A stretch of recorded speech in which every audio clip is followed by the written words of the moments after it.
बैठिए बैठिए प्लीज। महोदय, मैं प्रस्ताव करता हूं कि दिल्ली राष्ट्रीय राजधानी राज्य क्षेत्र शासन अधिनियम 1991 के अधिनियम का और संशोधन करने वाले विधेयक पर विचार किया जाए। माननीय महोदय, जब इसको संसद के सामने मेरे साथी नित्यानंद जी ने पेश किया तब थोड़ा शोर शराबा भी हुआ। कुछ मान्यवर सदस्यों ने मुद्दे उठाए थे कि ये विधेयक जो लेकर आए हैं वो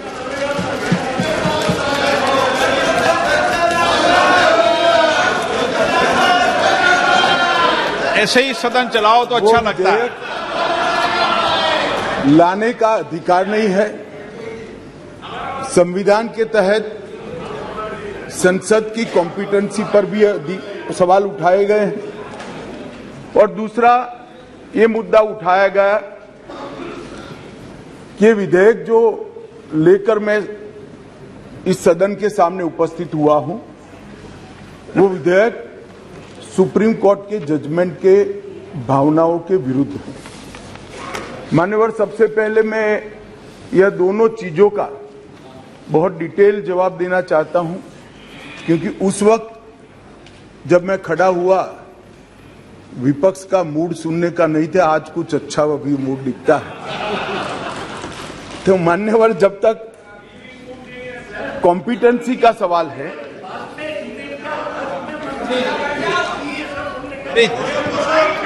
प्लीज माननीय मान्यवर, जहां तक कॉम्पिटेंसी का सवाल है, संघ राज्य क्षेत्र का प्रशासन संविधान के भाग 8 में उल्लेखित प्रावधानों के तहत आता है। अनुच्छेद 239 से 242 तक इसकी कार्यरीति को संविधान में वर्णित किया गया है और अनुच्छेद 239 के ए में विशेष प्रावधान किए गए हैं जिसके तहत दिल्ली विधानसभा सहित एक संघ शासित प्रदेश है। तो दिल्ली ना तो पूर्ण राज्य है, ना संघ शासित प्रदेश है, ना संघ शासित प्रदेश विथ असेंबली। क्योंकि ये राजधानी क्षेत्र है, इसको ध्यान में रखते हुए 239A में इसका एक विशेष प्रावधान संविधान के तहत किया गया है। इसकी डिटेल बात मैं बाद में बताऊंगा। अब कहा कि भारत सरकार को इसके बारे में कानून बनाने का अधिकार नहीं है, ऐसा विषय कुछ सदस्यों के द्वारा रखा गया।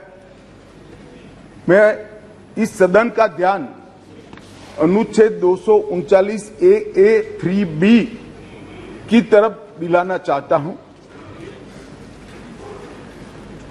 239A3B बहुत स्पष्ट है। इसके तहत इस संसद को दिल्ली संघ राज्य क्षेत्र या इसके किसी भी भाग के बारे में उससे संबंधित किसी भी विषय पर कानून बनाने का पूर्ण अधिकार प्राप्त है। इसलिए कुछ सदस्यों ने जिस बात को इंट्रोडक्शन के वक्त यहां उठाने का प्रयास किया था, मेरा दायित्व बनता है, उस वक्त माहौल ठीक नहीं था, तो आज इसका मैं ढंग से जवाब दूं।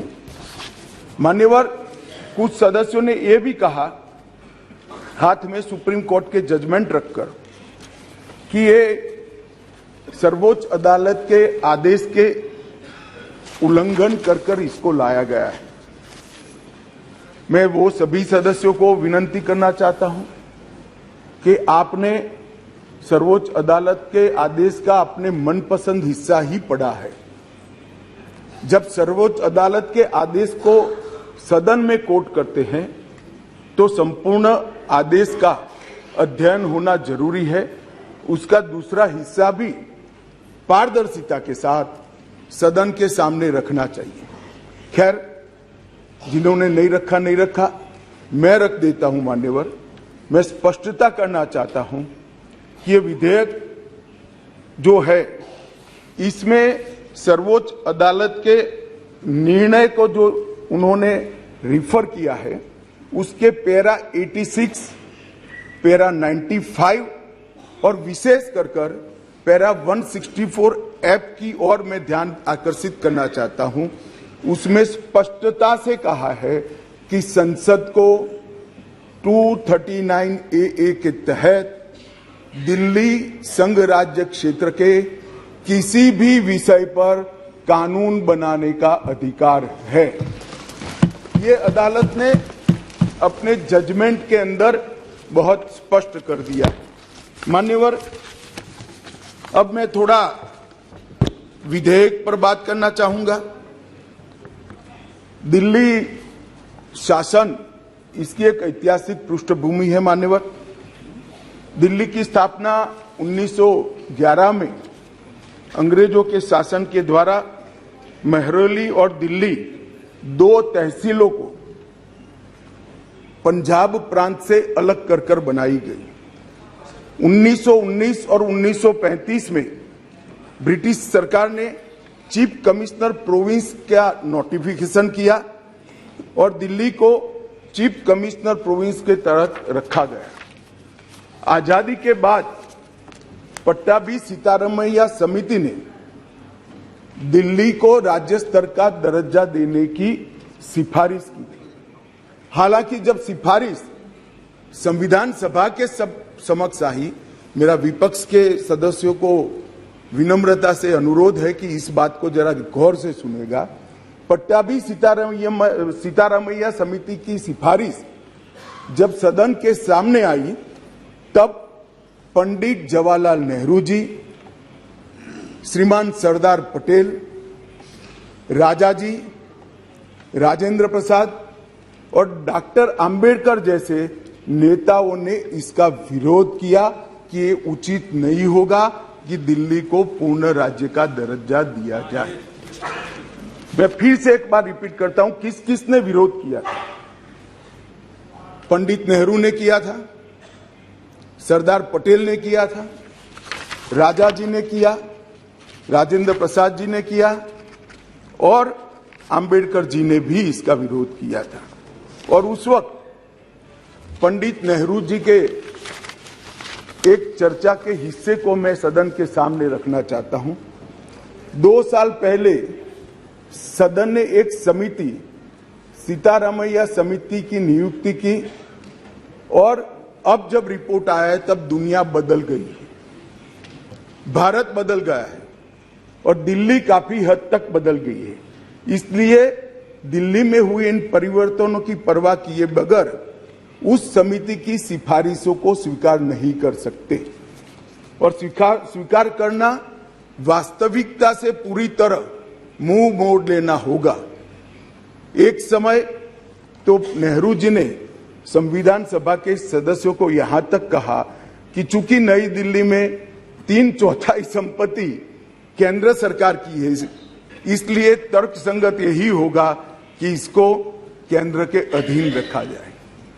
बाद में जब अंबेडकर जी ने समापन किया, तब उन्होंने कहा, जहां तक दिल्ली का सवाल है, हमें ऐसा लगता है कि भारत की राजधानी के रूप में शायद ही किसी स्थानीय प्रशासन को मुक्त अधिकार यहां दिए जा सकते हैं।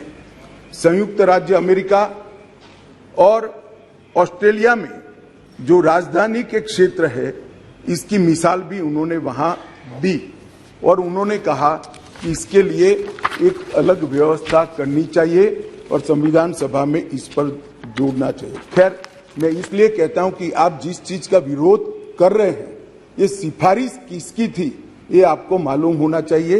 ये पंडित नेहरू की सिफारिश थी। मान्यवर, मैं उसके बाद में 1991 में सी स्टेट एक्ट के द्वारा दिल्ली को विधानसभा दी गई।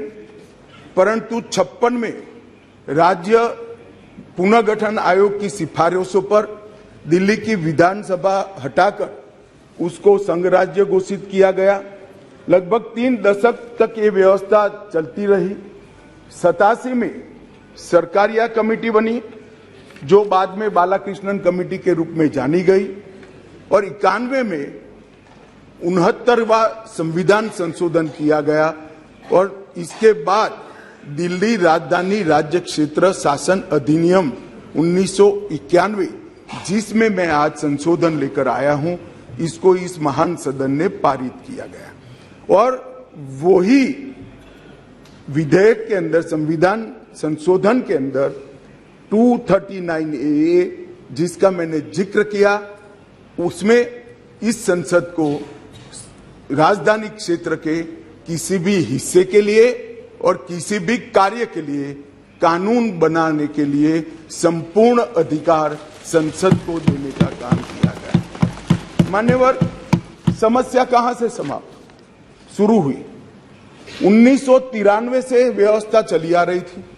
कभी भारतीय जनता पार्टी सत्ता में आई, कभी कांग्रेस पार्टी ने शासन किया, कभी ऊपर कांग्रेस का शासन था तब हमारी सरकार थी, तो कभी ऊपर कांग्रेस की सरकार थी तब नीचे हमारा शासन था, मगर कोई झगड़ा नहीं हुआ था, सब कुछ ठीक चल रहा था, क्योंकि किसी की मंशा अधिकार हथियाने की नहीं थी, सेवा करने की। कांग्रेस पार्टी ने भी भाजपा के साथ झगड़ा नहीं किया, भाजपा ने भी कांग्रेस सरकार के साथ झगड़ा नहीं किया, और बहुत अच्छे से चल रहा था, कोई डिस्प्यूट नहीं, कोई झगड़ा नहीं। 1915 में स्थिति बदली और यहां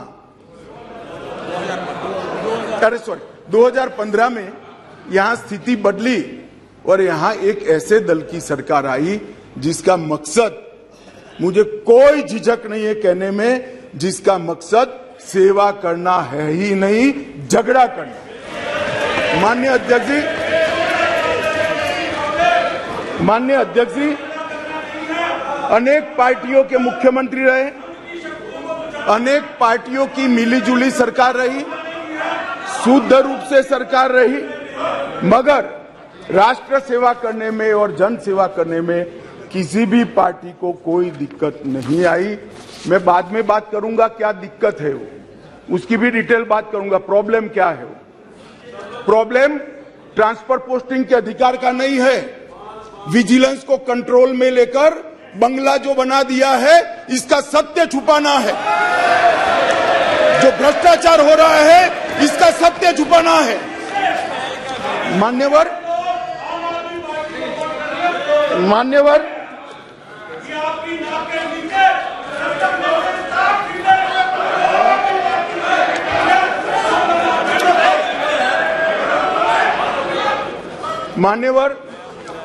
उसके बाद में 15 में अचानक ही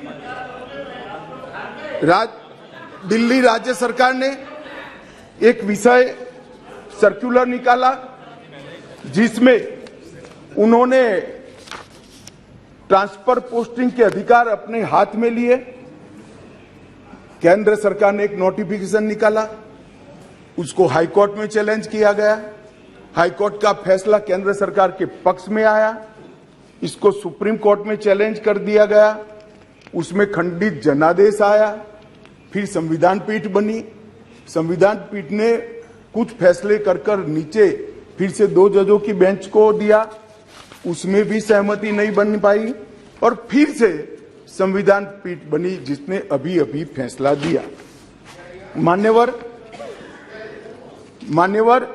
वो जो इंटरप्रिटेशन है, वो इंटरप्रिटेशन उन्होंने कानूनी और मॉरल दृष्टि से नहीं किया। उन्होंने इंटरप्रिटेशन कानून की स्थितियों का करते हुए ये कहा है कि फिर भी दिल्ली देश की संसद को और भारत सरकार को दिल्ली संघ राज्य क्षेत्र के लिए हर प्रकार का कानून बनाने का अधिकार है। वो अधिकार का उपयोग कर एक वटहुकम, एक नोटिफिकेशन निकाला गया, और वो नोटिफिकेशन इसलिए निकालना पड़ा कि संसद उस वक्त काम नहीं कर रही, मतलब संसद बैठी नहीं थी, बैठकें चल नहीं रही, तो नोटिफिकेशन निकला और संसद सत्र के अनुपस्थिति में जो नोटिफिकेशन निकला, इसको मैं यहां लेकर आया हूं, जो आज सदन के चर्चा के लिए मैंने आप सबके सामने रखा है। मेरा सभी पक्ष के सदस्यों से विनती है कि चुनाव जीतने के लिए, किसी समर्थन हासिल करने के लिए, किसी पक्ष का विधेयक का समर्थन करना या विरोध करना, ऐसी राजनीति नहीं करनी चाहिए। नए गठबंधन बनाने के अनेक प्रकार होते हैं। नया गठबंधन बनाने के अनेक प्रकार होते हैं। विधेयक और कानून देश के भले के लिए लेकर आते हैं। इसका विरोध या इसका समर्थन भी देश के और दिल्ली के भले के लिए करना चाहिए। अगर हमारी राजनीति में थोड़ी स्वीकृति कम है तो सबको मिलाना है। दिल्ली का जो होना है वो हो, जितना भ्रष्टाचार होना है वो हो। मंत्री कुछ भी करे, मुख्यमंत्री करोड़ों के बंगले बनाए, मगर हम विपक्ष में रहते हुए समर्थन करेंगे, क्योंकि हमें गठबंधन बनाना है। इस तरह से नहीं सोचना चाहिए। मेरी अपील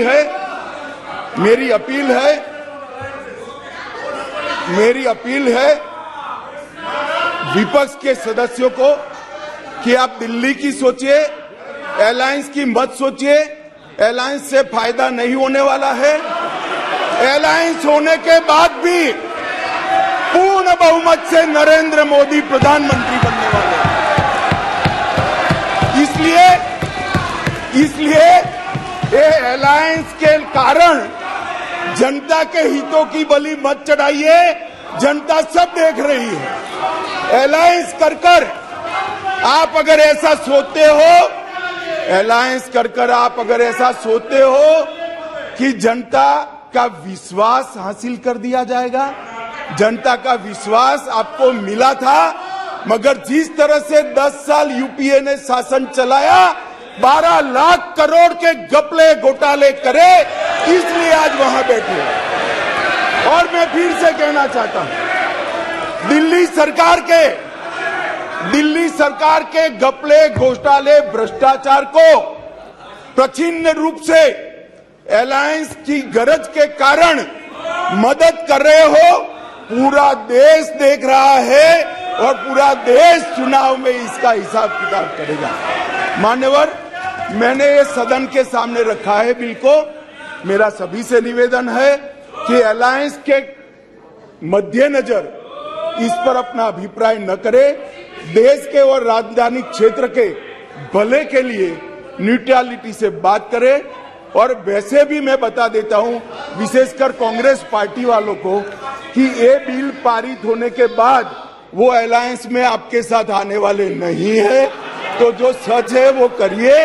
इतना अपील करके मेरी बात को समाप्त करें। प्लीज, माननीय सदस्य।